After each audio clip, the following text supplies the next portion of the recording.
astaca yüreğimi gizledim yastığımın altında. Penceremi açarak kövrelmiş yüreğimi belki hayata atıyorum, hayatın ağuşuna. Yok, yaxşısı budur ki gedin biraz ağlayın, elə belə astaca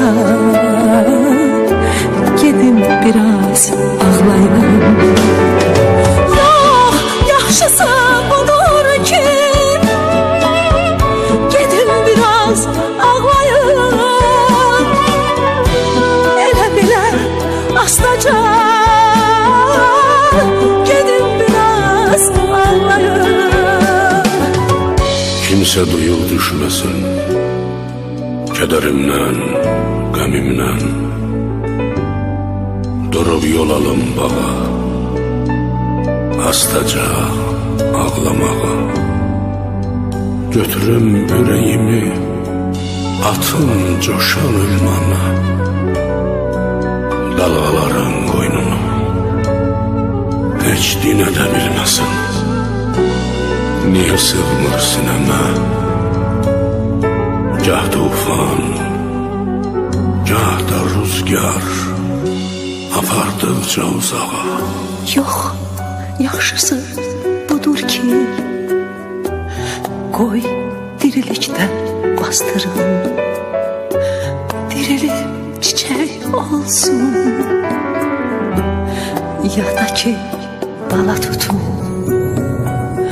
acısın unutturun.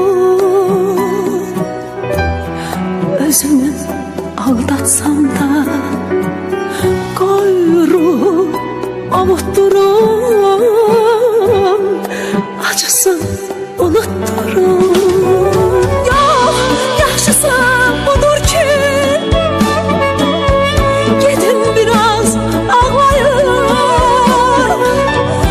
elə belə astaca gedin biraz ağlayın.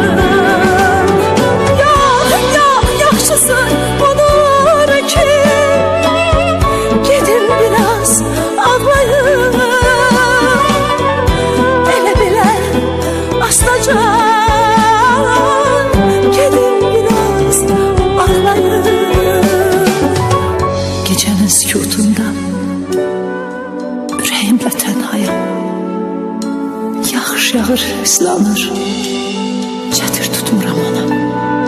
Qoy incisin, nə qədər oyun açıb başıma, hərdən isyana qalxım, həm günəşə, həm aya haykırıram. Götürün, verdim onu Allah. Ama karar vermedim. Niçin karar vermedim? Bu geniş yüreğimi sana bağışlamağa.